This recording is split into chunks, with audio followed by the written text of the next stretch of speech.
लाल किले के पास red light की तरफ बढ़ रही थी वैन। धमाके वाली वैन को लेकर वहां पर कौन पहुंचा था?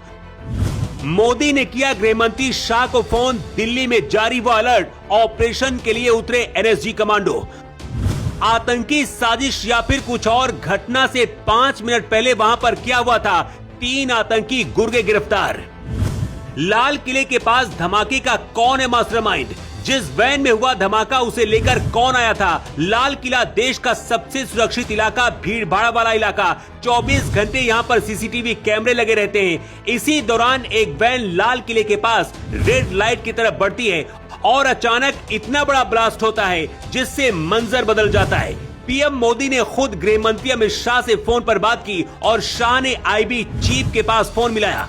हर 10 मिनट में अपडेट ले रहे हैं। दिल्ली पुलिस कमिश्नर खुद मौके पर पहुंचे हैं और सबूत इकट्ठा किए जा रहे हैं। क्या आतंकी हमला है या फिर कुछ और? ब्लास्ट से 5 मिनट पहले वहां पर क्या हुआ था, ये जानना आपके लिए बहुत जरूरी है। पिछले 48 घंटे से जम्मू कश्मीर से लेकर यूपी और दिल्ली से सटे फरीदाबाद में ऑपरेशन चल रहा है। फरीदाबाद में करीब 3000 किलो आरडीएक्स मिला था, जिसमें डॉक्टर आदिल को गिरफ्तार किया गया और आईबी के अधिकारी पूछताछ कर रहे हैं। और भी भारी हथियार पाए गए थे। यूपी पुलिस भी इस ऑपरेशन में शामिल थी। इसीलिए लाल किले के पास धमाके का संबंध इससे हो सकता है। खबर लिखे जाने तक 10 लोगों की मौत हो चुकी है और फिल्म की तरह ब्लास्ट के बाद गाड़ियां उड़ रही थीं। एक चश्मदीद ने बताया कि जब ब्लास्ट हुआ तो वो घर पर था। जब वो घर की छत पर गया तो देखा कि लपटें आसमान छू रही थी। आग इतनी भीषण थी कि चारों तरफ अफरा तफरी मची थी। मौके पर मौजूद स्थानीय व्यक्ति ने एएनआई से बात करते हुए बताया कि जब हम मौके पर पहुंचे तो सड़क पर किसी का हाथ पड़ा हुआ देखा। हम पूरी तरह हैरान रह गए। हमने जो वहां पर देखा उसे हम शब्दों में बयां भी नहीं कर सकते। आसपास कई कारें क्षतिग्रस्त हो चुकी हैं और वो भी हवा में उड़ती दिख रही थी आग की लपटों के साथ। सड़क पर शरीर के टुकड़े बिखरे पड़े थे। कोई समझ नहीं पा रहा था कि आखिर हुआ क्या है। एनआईए की टीम ऐसे मामले में एक्सपर्ट होती है और उन्हें पता होता है कि ऐसे हालातों में क्या होता है और क्या किया जाना चाहिए।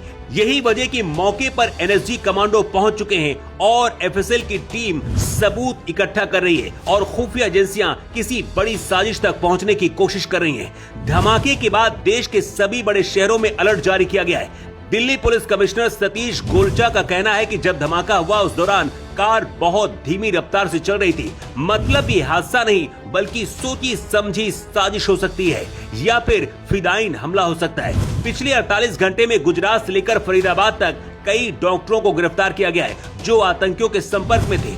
2 डॉक्टर, जिनमें से एक का नाम आदिल अहमद और दूसरे का मुजम्मिल शकील था, दोनों को गिरफ्तार किया गया है।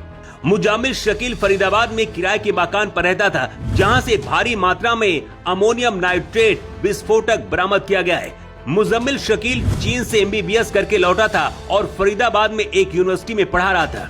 दिल्ली में धमाके के बाद उत्तर प्रदेश के सभी बड़े धार्मिक स्थलों की सुरक्षा बढ़ाने की एडवाइजरी जारी कर दी गई है। दिल्ली के इस धमाके पर पूरी देश की निगाहें टिकी है। डर इस बात का भी है कि इसके बाद कोई अनहोनी की खबर न आए। योगी आदित्यनाथ ने खुद अलर्ट जारी किया है।